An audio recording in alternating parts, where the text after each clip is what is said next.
Hello अस्सलाम वालेकुम friends, welcome to my YouTube channel and my channel name is Fiza psychologist.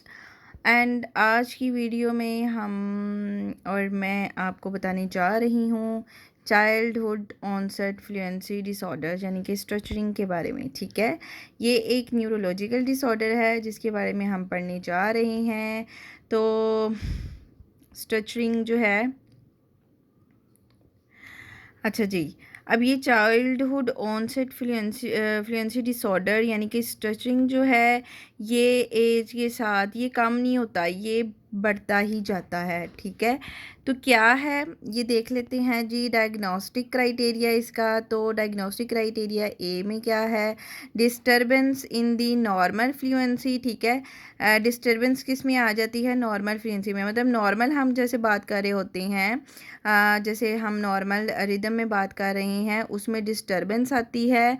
And time patterning, ठीक है, और time patterning में मतलब कि टाइम पैटर्निंग में मतलब ये कि डिले स्पीकिंग। ठीक है, आपने अक्सर देख पैडिंग ऑफ स्पीच, बाद में एग्जांपल देती हूँ, that are inappropriate for the individuals age and language skills persist over time. ठीक है, and are characterized by frequent and marked occurrence of one or more of the following. So नीचे symptoms और में से one एक या एक से ज़्यादा सिम्टम्स जो है वो पाए जाने चाहिए। ठीक है, अब स्ट्रेचिंग वाले कौन से होते हैं, जो कि हकला के बोलते हैं। ठीक है, और जो आपने देखा होगा जिसको हम बोलते हैं जी तोतले, ठीक है, या हकलाना, तो वो क्या करते हैं, वो टाइम लेते हैं एक वर्ड बोलने में, इस तरह से। ठीक है, टाइम लेते हैं एक वर्ड बोलने में, वो हकलाते हैं, उनको स्ट्रेचिंग कहते हैं।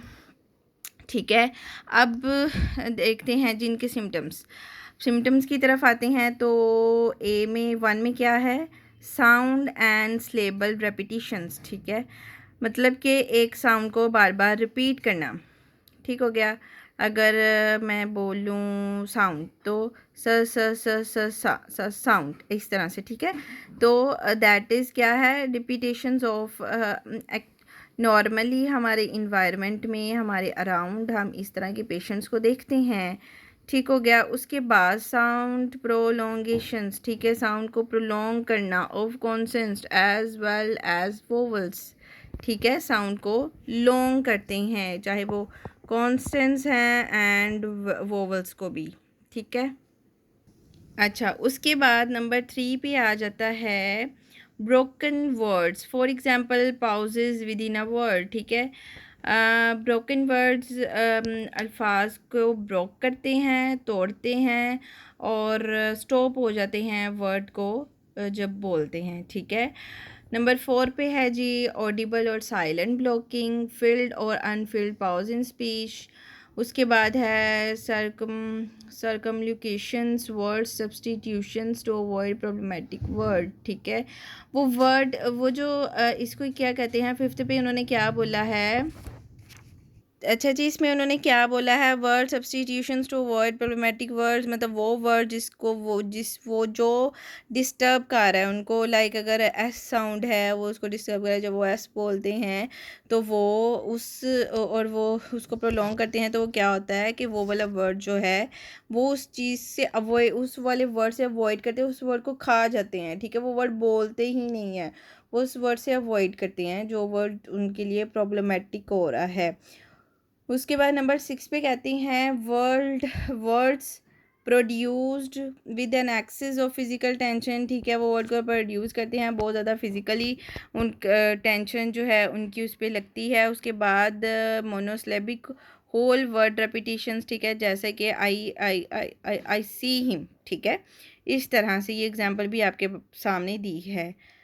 अब नेक्स्ट क्या कहते हैं बी पे, the disturbance cause anxiety about speaking. ठीक है, ये जो डिस्टर्बेंस है इनकी, वो क्या करती है, एंग्जाइटी को काउज करती है, एंग्जाइटी प्रोड्यूस करती है बोलने के बारे में, और लिमिटेशन उनको लिमिटेड कर देती है, इनफेक्टिव कम्युनिकेशंस।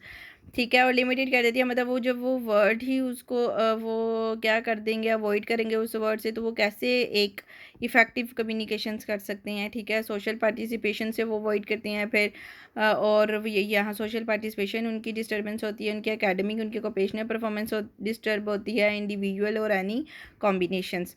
अच्छा जी, अब सी पे क्या है, the onset of symptoms in the early development period. Onset जो ये जो सिम्टम्स के ऑनसेट है ये अर्ली डेवलपमेंटल पीरियड में शो होना शुरू हो जाते हैं। Note later onset cases are diagnose as और एडल्ट ऑनसेट फ्लुएंसी डिसऑर्डर, ठीक है।